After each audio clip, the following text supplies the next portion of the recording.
Bonjour à tous et bienvenue sur ma chaîne My Cooking. Je reviens faire des vidéos sur YouTube tout simplement puisque l'envie de partager m'a manqué. L'envie de partager autant des recettes de cuisine comme aujourd'hui ou alors des astuces, des bons plans sur ce que j'aime en général. Ça voilà, on verra à l'avenir. En tout cas pour aujourd'hui, c'est une recette de fondant au chocolat. Puisque, arrêtez-moi si je me trompe, mais tout le monde aime le chocolat. Moi la première, faut pas le dire. Mais voilà, c'est une recette assez simple et rapide à réaliser. Au moins si vous faites un gros repas, au moins gros d'ailleurs, mais vous faites la préparation à l'avance. La cuisson c'est 7 minutes, donc voilà, vous pouvez cuire ça à la fin du plat, quasiment à la fin du plat. Et 7 minutes après, vous avez des délicieux fondants au chocolat. Et tout le monde sera ravi, autant vous que les invités. Donc voilà, c'est parti pour la recette. Du coup, pour le fondant au chocolat, vous aurez besoin de 250 g de chocolat coupé en morceaux. Donc là, il est au fond. Par-dessus, j'ai 150 g de beurre coupé en morceaux. Ensuite, 125 g de sucre en poudre. Puis 60 g de farine et 4 œufs. Pour les ustensiles, vous aurez besoin d'un saladier ou d'un cul de poule. Le saladier, moi je préfère cela puisque en fait d'ici à ce que je fasse cuire les fondants, je vais le fermer hermétiquement dans mon frigo. Ensuite, l'indispensable pour moi c'est le fouet électrique. Si vous n'avez pas, vous prenez un fouet classique et beaucoup d'énergie. Encore que là ça va, vous n'avez pas de blanc à monter en neige. Ensuite, pour ma part les moules, je préfère les moules individuels. Je mets la préparation à l'intérieur et je le sers là-dedans, le fondant. Mais si vous préférez, vous pouvez très bien utiliser des moules en silicone avec donc 6 compartiments. Vous beurrez fariné ou simplement fariner l'intérieur et vous mettez au frais en attendant de cuire la préparation. Pour la première étape, on va faire fondre le chocolat et le beurre. Donc pourquoi j'ai mis le beurre par-dessus? Tout simplement parce que le beurre va fondre en premier et donc sera bien chaud sur le chocolat et va aider à faire fondre le chocolat plus facilement. Je l'ai mis dans un micro-cook de chez Tupperware. Pour ceux qui ne connaissent pas, ça permet d'éviter à ce que les ondes passent à l'intérieur plutôt que de faire chauffer dans un bol classique. Et pour l'utiliser, et de toute façon c'est pareil si vous le faites dans un bol classique, il faut pas plus de 600 watts et vous vérifiez surtout comment fond le chocolat en fait toutes les 30 secondes. Autrement, si jamais vous faites cuire votre chocolat, c'est terminé. Vous pouvez jeter votre beurre et chocolat puisque c'est irrattrapable. Donc c'est parti à 500 watts et je vérifie dans 30 secondes. Donc voilà, pour vous montrer les premières 30 secondes, c'est jamais trop ça, mais je préfère toujours faire attention et faire 30 secondes. Des fois il m'arrive de faire 1 minute d'un trait, mais voilà, surtout vérifiez bien, vérifiez plus que bien. Allez, ça retourne au micro-ondes. Du temps où on fait fondre le chocolat, on met les 4 œufs et le sucre dans le bol. Le micro-ondes vient de sonner, on voit bien qu'au fond donc le beurre a bien commencé à fondre. Je vais l'aider à faire fondre le chocolat un peu plus en remuant, en mélangeant bien le beurre et le chocolat.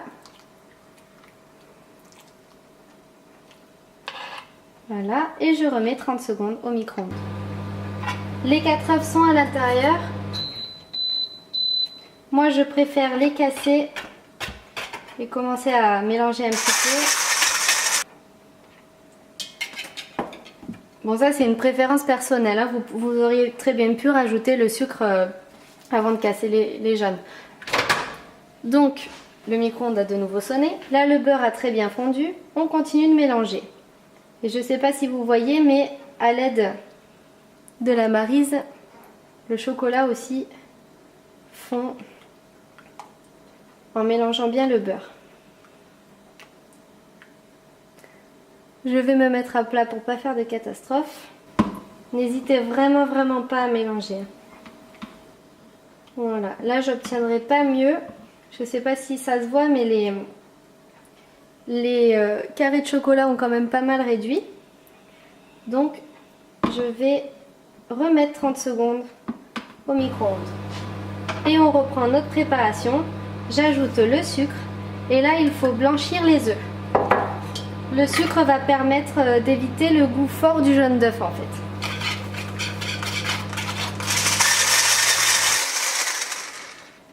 Voilà, mon mélange sucre et œuf s'est légèrement éclairci.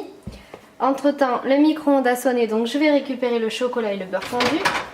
Et là, j'ai des tout petits morceaux qui restent. Et surtout, on mélange bien. Normalement, il n'y a plus besoin de remettre au micro-ondes. Il reste des tout petits morceaux de chocolat. On continue de mélanger. Voilà, désormais la préparation est bien lisse. Plus aucun morceau de chocolat. On va pouvoir l'intégrer à notre préparation d'œufs et de sucre. Et de nouveau, on mélange.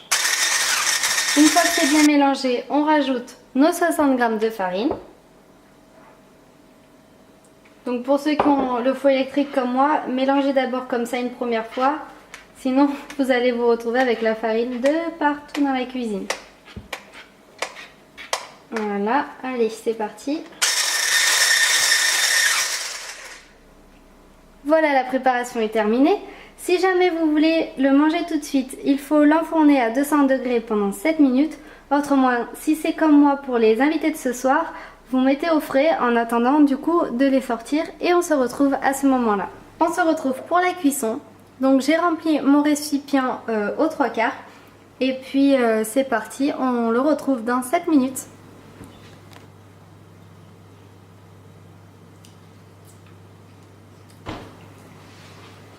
Et voilà un de nos fondants. Donc là, vous le laissez reposer, autrement c'est trop chaud. Et ensuite viendra la dégustation. Et maintenant, il ne reste plus qu'à se régaler.